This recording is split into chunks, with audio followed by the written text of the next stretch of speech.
Hello friends, welcome to Pebbles. நான் உங்கள் கோபி சுதா. நம்ம இன்னைக்கு செய்ய போறது மட்டன் பிரியாணி, சிக்கன் வறுவல், அது மட்டும் இல்லாம மட்டன் கோலா. அதாவது சிக்கன் வறுவல்ல வந்து என்னன்னா கொஞ்சம் கிரேவி வந்து நம்ம தனியா அதிலேயே எடுத்து வைக்க போறோம். அது வந்து என்னன்னா மட்டன் பிரியாணிக்கு நம்ம யூஸ் பண்ணிக்கலாம். வாங்க எப்படி செய்யறதுன்னு பார்க்கலாம். இது எல்லாமே என்னன்னா கிறிஸ்மஸ் ஸ்பெஷலுக்காக தான் செய்ய போறோம். இப்போ வீடியோக்குள்ள போலாம். நம்ம மட்டன் பிரியாணிக்கு சீரக சம்பா அரிசி தான் யூஸ் பண்ண போறோம். இது வந்து இதுக்கு அரிசி எவ்வளோங்கிறத பார்க்குறோம். இது பார்த்திங்கன்னா 100 கிராம். நம்ம ஒரு 500 கிராம்ஸ் போட்டுக்கலாம். 100. ஒரு சிலருக்கு பாசுமதி பிடிக்குன்னா பாசுமதி எடுத்துக்கோங்க. 200, 300, 400, 500. இது நம்ம ஒரு டைம் வாஷ் பண்ணிவிட்டு ட்ரிங்கிங் வாட்டர் ஊற்றி கொஞ்ச நேரம் ஊற வச்சுக்கலாம். நம்ம அரிசியை வந்து வாஷ் பண்ணிட்டோம். அதாவது தண்ணி நிறையா ஊற்ற வேண்டாம். இதில் இருக்கிற தண்ணியே போதும், நல்லா ஊறிடும். மட்டன் எடுத்துருக்குறோம். இதையும் 2-3 டைம் வாஷ் பண்ணியாச்சு. இது வந்து லைட்டாக நம்ம கொழுப்போடு தான் எடுத்துருக்குறோம். ரொம்ப ஜாஸ்தி கிடையாது, கொஞ்சம் கொஞ்சம் கொழுப்போடு தான் இருக்குது. இது வந்து தண்ணியை வடிச்சிட்டு தனியாக எடுத்து வச்சுக்கலாம். இப்போ நம்ம மட்டனை வந்து 2 விசில் விட்டு வேக வச்சு எடுத்துக்கலாம். மட்டன் வந்து சீக்கிரமாக வேகாது, அதனால் நம்ம மட்டனை வேக வச்சு எடுத்துக்கலாம். இதுக்கு கொஞ்சமாக தண்ணி விட்டுக்கலாம். உப்பு தேவையான அளவு. நம்ம கொஞ்சமாக மஞ்சத்தூள் ஆட் பண்ணிக்கலாம். மூடி வச்சுட்டு 2 விசில் விட்டு எடுத்துக்கலாம். பிரியாணிக்கு தேவையானது என்னென்னு பார்த்திங்கன்னா நம்ம ஒரு 4 வெங்காயத்தை, அதாவது மினிமம் பார்த்திங்கன்னா ஒரு 400 கிராம்ஸ் அளவுக்கு நம்ம வெங்காயத்தை கட் பண்ணிக்கலாம். இதுக்கு 3 டேபிள் ஸ்பூன் இஞ்சி பூண்டு பேஸ்ட்டு, 4 பச்சை மிளகாய், 2 தக்காளி. இதுக்கு கொத்தமல்லி வந்து கட் பண்ணிக்கலாம், அதாவது பொடியாக நறுக்கிக்கலாம். ஒரு கைப்பிடி அளவுக்கு நம்ம புதினா எடுத்துருக்குறோம். தாளிக்கிறதுக்கு நான் என்னென்ன பொருட்கள் போடணுங்கிறத நான் வீடியோவில் சொல்கிறேன். இப்போ நம்ம ஒரு கடாய் எடுத்துக்கலாம். இன்றைக்கி நம்ம எலக்ட்ரிக் ரைஸ் குக்கரில் தான் செய்ய போகிறோம். 2 டேபிள் ஸ்பூன் அளவுக்கு நெய் ஊற்றிக்கலாம். லாஸ்ட்டில் நம்ம 1 டீஸ்பூன் அளவுக்கு ஊற்றிக்கலாம். நெய் நல்லா உருகட்டும். நம்ம தேவைன்னா இன்னும் கொஞ்சமாக ரீஃபைண்ட் ஆயில் ஆட் பண்ணிக்கலாம். எண்ணெய் உருகினதுக்கப்புறம் பார்த்திங்கன்னா 4 பட்டை, அதாவது துண்டு, 6 அல்லது 7 லவங்கம், 3 ஏலக்காய், 2 பிரிஞ்சி இலை, ஜாவித்ரி வாசனைக்கு ஆட் பண்ணிக்கலாம். ஸ்டார் மொக்கு இருந்துச்சுன்னா ரொம்ப ஆட் பண்ண வேண்டாம். அதாவது சின்ன சின்ன இந்த குட்டி குட்டி லீஃப் இருந்துச்சு, அதாவது சின்னதாக இருக்கும், இதை எடுத்துக்கலாம். இது ஒரு 4 ஆட் பண்ணிக்கலாம். இந்த ஸ்பைசஸ்னோட வாசனை இறங்கினதுக்கப்புறம் நம்ம வெங்காயம் சேர்த்துக்கலாம். இப்போ நல்லா வாசம் வர ஆரம்பிச்சிருச்சு. இப்போ நம்ம வெங்காயத்தை ஆட் பண்ணிக்கலாம். நல்லா வதக்கிக்கலாம். ஒரு சைடில் மட்டன் வெந்துடுச்சு, 2 விசில் விட்டாச்சு. இப்போ நம்ம ஆஃப் பண்ணியாச்சு. ஹை ஃப்ளேமுக்கு மாற்றிக்கலாம். வெங்காயம் நல்லா வதங்கட்டும். இதுக்கடையில் புதினா கொத்தமல்லியை நல்லா வாஷ் பண்ணிவிட்டு பொடியாக நறுக்கிக்கலாம். வெங்காயம் நல்லா வதங்கிடுச்சு. இப்போ நம்ம இஞ்சி பூண்டு பேஸ்ட்டையும் போட்டு வதக்கிக்கலாம். ஒரு 3 டேபிள் ஸ்பூன் அளவுக்கு இஞ்சி பூண்டு பேஸ்ட்டு ஆட் பண்ணியிருக்கிறோம். இது கூடயே நம்ம ஒரு 4 பச்சை மிளகாயும் ஆட் பண்ணிக்கலாம். பச்சை வாசம் போகிற வரைக்கும் வதக்கிக்கலாம். அடுத்து நம்ம அதாவது இஞ்சி பூண்டு பச்சை மிளகாய் நல்லா வதங்கிடுச்சு. இப்போ 2 தக்காளியை கட் பண்ணி வச்சுருக்கிறோம், இதையும் ஆட் பண்ணிக்கலாம். இது கூடயே நம்ம ஒரு கைப்பிடி அளவுக்கு புதினா கொத்தமல்லி ஆட் பண்ணிக்கலாம். இது நல்லா பரட்டி விடுங்க. தக்காளி நல்லா வதங்கட்டும். இது ஒரு நிமிஷம் வரைக்கும் வதங்கினதுக்கப்புறம் நம்ம மசாலா எல்லாத்தையுமே சேர்த்து நல்லா வதங்க விட்டுடலாம். இப்போது நல்லா வதங்கிடுச்சு. வேக வச்ச மட்டன் ஆட் பண்ணிக்கலாம். இப்போ பார்த்திங்கன்னா இந்த தண்ணி இருக்குது. இந்த தண்ணியே வந்து நம்ம அதாவது மெஷர்மெண்ட் வந்து அதாவது 5 டம்ளர் நம்ம அரிசி போட்டுக்கிறோன்னா நம்ம ஒரு 10 டம்ளர் அளவுக்கு தண்ணி ஊற்றணும். அப்போ வந்து இந்த ஸ்டாக்கையும் ஆட் பண்ணிக்கலாம். இதை நல்லா மிக்ஸ் பண்ணி விடுங்க. இப்போ நம்ம மசாலா எல்லாமே ஆட் பண்ணிக்கலாம். ஃபஸ்ட் நம்ம மஞ்சத்தூள் போட்டுக்கலாம். மட்டன்லேயும் நம்ம கொஞ்சமாக உப்பு ஆட் பண்ணியிருக்கிறோம். இப்போ தேவையான அளவு உப்பு ஆட் பண்ணிக்கலாம். இது கூட நம்ம என்னென்ன மசாலா ஆட் பண்ண போகிறோன்னா மிளகாத்தூள் 3/4 டீஸ்பூன், கரம் மசாலா 3/4 டீஸ்பூன், தனியாத்தூள் 3/4 டீஸ்பூன், பிரியாணி மசாலா 2 டீஸ்பூன். இதுக்கு பிரியாணி மசாலா தான் ரொம்ப இம்பார்ட்டன்ட். பிரியாணி மசாலானோட லிங்க்கை வந்து நான் டெஸ்கிரிப்ஷன் பாக்ஸில் கொடுத்துட்றேன், அதை பார்த்து தெரிஞ்சுக்கோங்க. இப்போ நல்லா பரட்டி விடுங்க. எண்ணெய் மேலே வர வரைக்கும் நல்லா வேக விட்டுடலாம். இது கூடயே கொஞ்சம் தயிர் ஆட் பண்ணிக்கலாம். தயிர் நம்ம ஒரு 1/2 கப் அளவுக்கு ஆட் பண்ணிக்கலாம். மட்டன் நல்லா வேகணும். இதுக்கு நம்ம கலர்லாம் அடிஷ்னலாக எதுவுமே ஆட் பண்ண போகிறதில்ல. மசாலான்னு பார்த்திங்கன்னா நம்ம இவ்வளோ தான் ஆட் பண்ணுறோம். இதுவே வந்து பார்த்திங்கன்னா டேஸ்ட் வந்து நல்லாயிருக்கும்.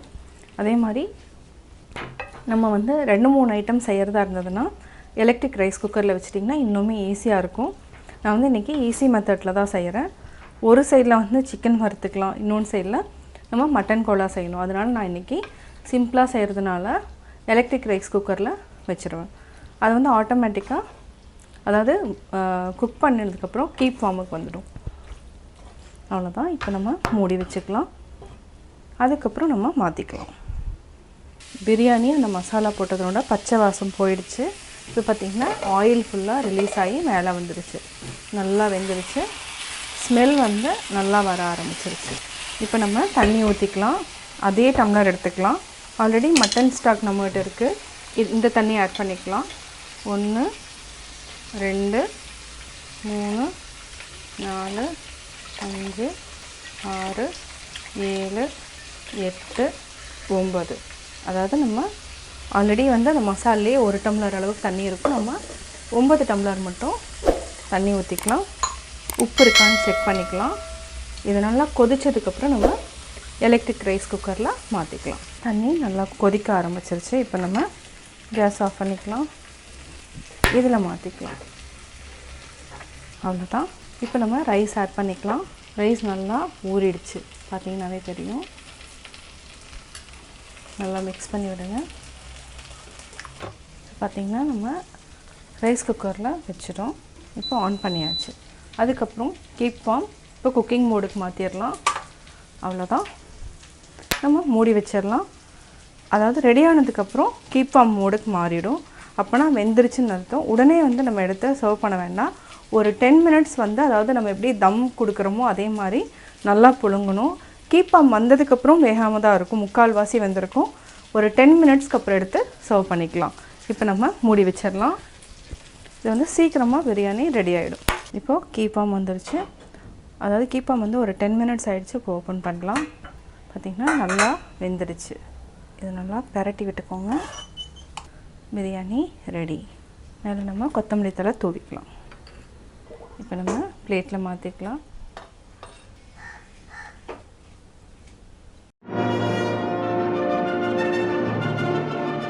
சிக்கன் வறுவலுக்கு நம்ம 1 கிலோ எடுத்துருக்குறோம். இதை வந்து என்னென்னா நல்லா ஒரு 2-3 டைம் வாஷ் பண்ணியாச்சு. வாஷ் பண்ணிவிட்டு தண்ணி வடித்து வச்சுருக்குறோம். சிக்கன் வறுவலுக்கு நம்ம ஃபஸ்ட்டு என்ன பண்ணுறோன்னா 1 டேபிள் ஸ்பூன் அளவுக்கு எண்ணெய் விட்டுக்கலாம். இது நல்லா காஞ்சிட்டோம். காஞ்சதுக்கப்புறம் சோம்பு 1/2 டீஸ்பூன், சீரகம் 1/2 டீஸ்பூன், தனியா 1/2 டீஸ்பூன், மிளகு 1/2 டீஸ்பூன், வரமிளகாய் வந்து ஒரு 3 போட்டுக்கலாம். இப்போ சின்ன வெங்காயத்தையும் போட்டுக்கலாம். இது வந்து என்னென்னா சின்ன வெங்காயம் போடுறப்போ வறுவல் நல்லாயிருக்கும். அது மட்டும் இல்லாமல் இந்த ஃப்ளேவர் வந்து நல்லாயிருக்கும். தனியா சீரக மிளகு ஃப்ளேவர் வந்து ரொம்ப நல்லாயிருக்கும். அதுக்காக நம்ம இந்த மாதிரி வதக்கி ஆட் பண்ணுறோம். நம்மளுக்கு கொஞ்சமாக நம்ம அதிலேருந்து கிரேவி எடுக்கிறதுனால இந்த மாதிரி போட்டிங்கன்னா கிரேவியும் கொஞ்சம் கிடைக்கும். இது கொஞ்சம் சின்ன வெங்காயம் டிரான்ஸ்பரண்ட் ஆகட்டும். அதுக்கப்புறம் நம்ம தேங்காய் கொஞ்சம் ஆட் பண்ணிக்கலாம். நல்லா வதக்கிட்டோம். இப்போ நம்ம தேங்காய் வந்து ஒரு 5 டேபிள் ஸ்பூன் அளவுக்கு ஆட் பண்ணிக்கலாம். இதை நல்லா பெரட்டி விட்டுட்டு ஆஃப் பண்ணிக்கலாம். இதை ஆற வச்சு அரைச்சிக்கலாம். இது கூடயே நம்ம கொஞ்சமாக பொட்டுக்கடலை வந்து டேஸ்ட்டுக்காக ஆட் பண்ணிக்கலாம். நம்ம ஒரு 1/2 டீஸ்பூன் அளவுக்கு ஆட் பண்ணிக்கலாம். பொட்டுக்கடலை இல்லைனா முந்திரி 2ல் எது வேணாலும் நம்ம ஆட் பண்ணிக்கலாம். தேங்காய், சின்ன வெங்காயம், வரமிளகாய், சீரகம், மிளகு, சோம்பு, கொஞ்சமாக பொட்டுக்கடலை இதை வந்து நம்ம அரைச்சி எடுத்துக்கலாம். சிக்கன் நம்ம வறுத்துக்கலாம். இதுக்கு ஒரு 3 டேபிள் ஸ்பூன் அளவுக்கு எண்ணெய் விட்டுக்கலாம். பட்டை, லவங்கம், நம்ம கொஞ்சமாக கடுகு ஆட் பண்ணிக்கலாம். இதுக்கு என்னென்ன போட போகிறோன்னா வெங்காயம் 2, கருவேப்பிலை, 1 வரமிளகாய், 1 பச்சை மிளகாய். ரெடி ஆகிடுச்சு. இப்போ நம்ம வெங்காயத்தை போட்டுக்கலாம். பச்சை மிளகாய், வரமிளகாய், கருவேப்பிலை, வெங்காயத்தை நல்லா வதக்கிக்கலாம். வெங்காயத்தை நல்லா வதக்கிட்டோம். இப்போ நம்ம இஞ்சி பூண்டு பேஸ்ட்டு ஆட் பண்ணிக்கலாம். இது 1 டீஸ்பூன் அளவுக்கு ஆட் பண்ணாலே போதும். இதையும் பச்சை வாசம் போகிற வரைக்கும் வதக்கிக்கலாம். வெங்காயம், இஞ்சி பூண்டு பேஸ்ட் நல்லா வதங்கிடுச்சு. இப்போ நம்ம சிக்கன் ஆட் பண்ணிக்கலாம். இது ஒரு 2 மினிட்ஸ் கிட்ட நல்லா வெந்துடட்டும். அதுக்கப்புறம் நம்ம மசாலா ஆட் பண்ணிக்கலாம். சிக்கன் வந்து 2 நிமிஷம் ஆகிருக்கு. இதுக்கு என்னென்ன மசாலான்னு பார்க்கலாம். கொஞ்சமாக மஞ்சத்தூள் ஆட் பண்ணிக்கலாம். இதுக்கு தனியாத்தூள் 1 டீஸ்பூன், மிளகாத்தூள் 1 டீஸ்பூன், அதாவது 1 டீஸ்பூன் அளவுக்கு இருக்காது, கொஞ்சம் கம்மியாக தான் இருக்கும். அடுத்தது நம்ம ஆட் பண்ணுறது கரம் மசாலா 1/2 டீஸ்பூன். இப்போ சிக்கன் மசாலா இதுக்கு நம்ம ஒரு 2 டீஸ்பூன் அளவுக்கு ஆட் பண்ணிக்கலாம். அவ்வளோதான். இது நல்லா பெரட்டி விட்டுக்கலாம். பச்சை வாசம் போகிற வரைக்கும் நல்லா வதக்கிக்கணும். பச்சை வாசம் போனதுக்கப்புறம் நம்ம உப்பு போட்டுக்கலாம். அதாவது உடனே உப்பு போட்டால் என்ன ஆகுனா சிக்கன் எல்லாமே நல்லா சுருங்கிடும். அதனால் கொஞ்சம் லேட்டாக நம்ம உப்பு போட்டுக்கலாம். 5 மினிட்ஸ் ஆகிடுச்சு. இப்போ நம்ம சின்ன வெங்காயம் மசாலாவை நம்ம ஆட் பண்ணிக்கலாம். மசாலாவையும் ஆட் பண்ணிவிட்டு தண்ணி ஊற்றிட்டு வேக வச்சுக்கலாம். இன்னுமே நல்லா தண்ணி ஊற்றணும். அதுக்கப்புறம் நம்ம கிரேவி எடுத்துக்கலாம். நல்லா கொதித்ததுக்கப்புறம் எடுத்துக்கலாம். பார்த்திங்கன்னா நம்ம இன்னும் ஒரு 1/2 டம்ளர் அளவுக்கு தண்ணி ஊற்றிக்கலாம். தண்ணி ஊற்றிட்டு நல்லா கொதிக்கட்டும். குழம்பு எடுத்ததுக்கப்புறம் நல்லா சிக்கனை வந்து வறுத்தரணும். அதாவது தண்ணி இல்லாமல் வறுத்தரணும். இப்போ நல்லா கொதிக்கட்டும். அவ்வளோதான். இப்போ மூடி வச்சுக்கலாம். இப்போ நம்ம உப்பு போட்டுக்கலாம். நல்லா மிக்ஸ் பண்ணி விடுங்க. இப்போது ஹை ஃப்ளேமில் வச்சுக்கலாம். இப்போ நம்ம பார்த்திங்கன்னா கிரேவி வந்து ரெடி ஆகிடுச்சு. இதில் இருக்கிற கிரேவியை நம்ம அப்படியே எடுத்துக்கலாம். இது வந்து என்ன மட்டன் பிரியாணிக்கு யூஸ் பண்ணிக்கலாம். டேஸ்ட்டு வந்து நல்லாயிருக்கும். தண்ணி மாதிரி இருக்கிறதுனால நல்லாயிருக்கும். இப்போ நம்ம எடுத்துக்கலாம். இப்போ நம்ம குழம்பு எடுத்துட்டோம். இப்போ நம்ம கருவேப்பிலை போட்டுக்கலாம். இந்த இதை வந்து என்னென்னா நல்லா வந்து ஃப்ரை பண்ணிக்கலாம். தண்ணி வந்து இன்னும் நல்லா குறையணும். அது வரைக்கும் நல்லா ஃப்ரை பண்ணிக்கலாம். இப்போது கொஞ்சமாக கொத்தமல்லி போட்டுட்டு ஃப்ரை பண்ணிக்கோங்க. சிக்கன் ரெடி ஆகிடுச்சு. எப்போவுமே இரும்பு கடாயில் பண்ணோன்னா உடனே எடுத்துடணும். அதாவது வேறு பாத்திரத்தில் மாற்றிடணும். இல்லைன்னா ரொம்ப கருப்பாயிடும். இப்போ நம்ம ஒரு பவுலுக்கு மாற்றிடலாம். பிரியாணி சால்னா சிக்கன் வறுவல் ரெடி. மட்டன் கோலாவுக்கு நம்ம கொத்துக்கறி வாங்கியிருக்கிறோம். இது பார்த்திங்கன்னா 250 கிராம்ஸ் தான் நான் எடுத்துருக்கிறேன். இந்த மாதிரி இருக்கணும். அதாவது நல்லா பொடி பொடியாக இருக்கணும். இது வந்து என்னென்னா லைட்டாக கொஞ்சம் இந்த மாதிரி கொழுப்போடு வாங்கினீங்கன்னா தான் டேஸ்ட் வந்து நல்லாயிருக்கும். நம்ம மட்டன் கோலாவுக்கு ரெடி பண்ணிக்கலாம். கடாயில் ஒரு 3 டேபிள் ஸ்பூன் அளவுக்கு எண்ணெய் விட்டுக்கலாம். இதுக்கு நம்ம என்னென்ன போட போகிறோன்னா சோம்பு 1/2 டீஸ்பூன், மிளகு 1/2 டீஸ்பூன், தனியா 1/2 டீஸ்பூன், முழு கரம் மசாலா. அதாவது முழு கரம் மசாலானா பட்டை, லவங்கம், பிரிஞ்சி இலை, 4 வரமிளகாய், கருவேப்பிலை. இது எல்லாத்தையுமே நம்ம போட்டுக்கலாம். இது நல்லா வதக்கிக்கலாம். தனியா வந்து முழு தனியா போடுறப்பன்னா உங்களுக்கு வாசம் வந்து நல்லாயிருக்கும். நம்ம அதனால் முழு தனியாவை அப்படியே ஆட் பண்ணிக்கிறோம். அதே மாதிரி மிளகா வந்து குண்டு மிளகா இருந்ததுன்னா போட்டுக்கோங்க. நான் வந்து நீட்ட மிளகா ஆட் பண்ணியிருக்கிறேன். இதெல்லாமே ஆப்ஷனல் தான். இது பச்சை வாசம் போகிற வரைக்கும் வதக்கிக்கலாம். நல்லா வதங்கினதுக்கப்புறம் ஒரு பெரிய வெங்காயம் ஆட் பண்ணிக்கலாம். பொடியாக நறுக்கியிருக்கிறேன். இது ரொம்ப நேரம் வதக்க வேண்டியதில்லை. கொஞ்சம் லைட்டாக வதக்கினாலே போதும். அதாவது 30 செகண்ட் நல்லா வதக்கிட்டு இஞ்சி பூண்டு பேஸ்ட் ஆட் பண்ணிக்கலாம். 30 செகண்ட் ஆகிடுச்சு.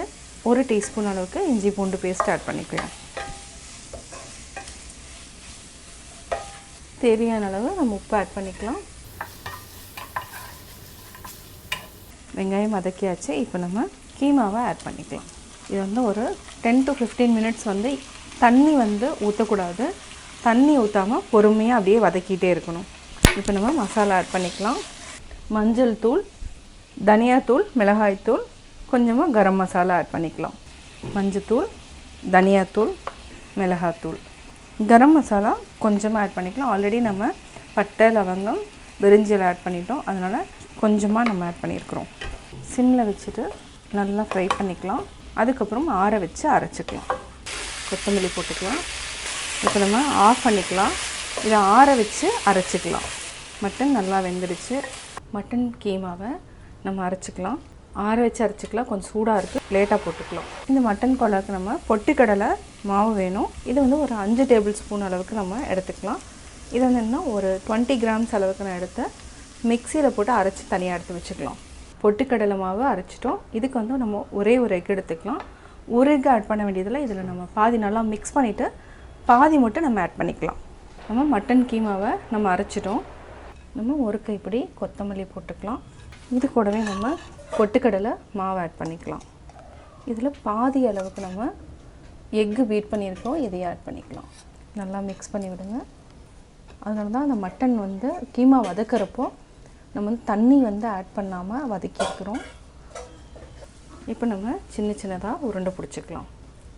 நம்ம எல்லாத்தையும் மிக்ஸ் பண்ணியாச்சு. இந்த மாதிரி உருண்டை பிடிச்சிக்கலாம்.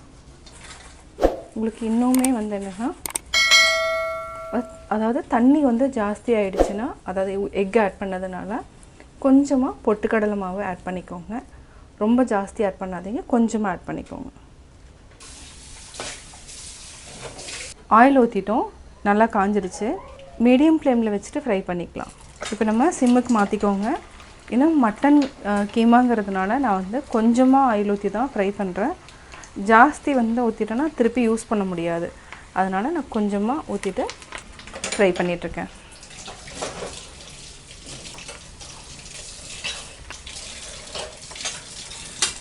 $250 கிராம்ஸ் அளவுக்கு நம்ம கொத்துக்கறி வாங்கியிருக்கிறோம். இதில் எவ்வளோ உருண்டைகள் வந்திருக்குன்னா 18 உருண்டைகள் வந்திருக்கு.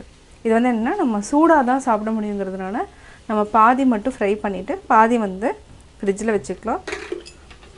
சூடாக ஃப்ரை பண்ணி சாப்பிட்லாம். இதை எடுத்துக்கலாம். எண்ணெய் வடிஞ்சிட்டோம்.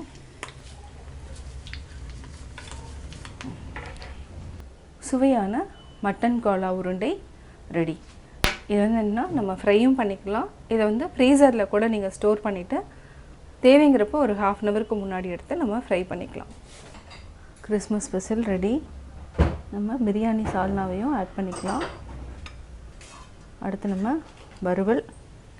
வறுவலுக்கும் நம்ம எடுத்துக்கலாம். அடுத்து பார்த்திங்கன்னா கோலா உருண்டை, மட்டன் கோலா. Christmas special mutton biryani, mutton கோலா, சிக்கன் வறுவல், சிக்கன் சால்னா ரெடி. மட்டன் பிரியாணி, சிக்கன் வறுவல், மட்டன் கோலா எப்படி செஞ்சேங்கிறத பார்த்தீங்க. நீங்களும் வீட்டில் ட்ரை பண்ணி பாருங்கள். பார்த்துட்டு உங்களுடைய கமெண்ட்ஸ் எனக்கு பதிவு பண்ணுங்கள். பிடிச்சிருந்தா லைக் பண்ணுங்கள், ஷேர் பண்ணுங்கள், கமெண்ட் பண்ணுங்கள். மறக்காமல் சப்ஸ்கிரைப் பண்ணுங்கள். அது மட்டும் இல்லாமல் நீங்கள் ரெசிபி மட்டும் பார்க்கணுன்னு விரும்புனீங்கன்னா கோபி சுதா சேனலை சப்ஸ்கிரைப் பண்ணுங்கள் மறக்காமல். என்னோடய குக்கிங் வீடியோ முடிஞ்சதுக்கப்புறம் பார்த்தீங்கன்னா ஒரு திருக்குறள் வந்து நீங்கள் பார்க்கலாம். உங்கள் குழந்தைகளுக்கு நீங்கள் சொல்லித்தரலாம். பற்றற்றேம் என்பார் படிற்றொழுக்கம் எற்றென்று ஏதம் பலவும் தரும். பற்றுகளை துறந்து விட்டதாக பாசாங்கு செய்து கொண்டு வாழ்பவனின் பொய்யொழுக்கம் என்ன செய்தோம் என்று வருந்தும்படியான பல்வகை துன்பங்களை பெற்றுத்தரும்.